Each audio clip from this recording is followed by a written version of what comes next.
ভারত পাকিস্তান চরম উত্তেজনার মাঝে এবার আইপিএলের ম্যাচে এসেছে বোমা হামলার হুমকি। একটি মেইলের মাধ্যমে এই হুমকি এসেছে বলে দাবি ভারতীয় গণমাধ্যমের। খবর অনুযায়ী বুধবারের চেন্নাইয়ের ম্যাচে বোমা হামলার হুমকি থাকায় বাড়ানো হয়েছে নিরাপত্তা। পেহেলগামে সন্ত্রাসী হামলার পর ভারত প্রকাশ্যে শুরু করেছে অপারেশন সিঁদুর। আর এরপর থেকেই আলোচনায় আইপিএলের নিরাপত্তা। যুদ্ধের মুখে থাকা একটি দেশে এমন ফ্র্যাঞ্চাইজি লিগ চলবে কিনা তা নিয়ে অনেকের মনে সন্দেহ থাকলেও ঠিকই চলছে মাঠের খেলা।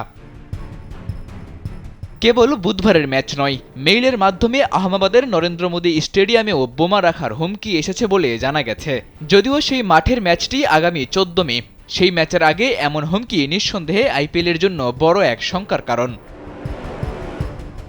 দেশটির গণমাধ্যম আনন্দবাজারের খবরে জানা যায়, কাশ্মীরের বিভিন্ন জায়গায় থাকা জঙ্গিদের বেশ কয়েকটি ঘাঁটি গুড়িয়ে দিয়েছে ভারতীয় সেনারা। মঙ্গলবার রাতে এই অপারেশন সিঁদুর পরিচালনার পর বুধবারের ম্যাচে এবং আগামী 14 তারিখের ম্যাচে আসে এমন বোমা হামলার হুমকি। তবে এসবের তোয়াক্কা না করে ঠিকই চলছে আইপিএল।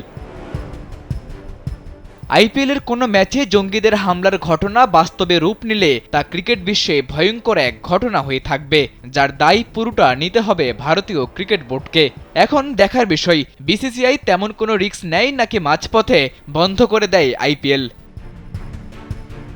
সাদাতুর রাফি, কালবেলা।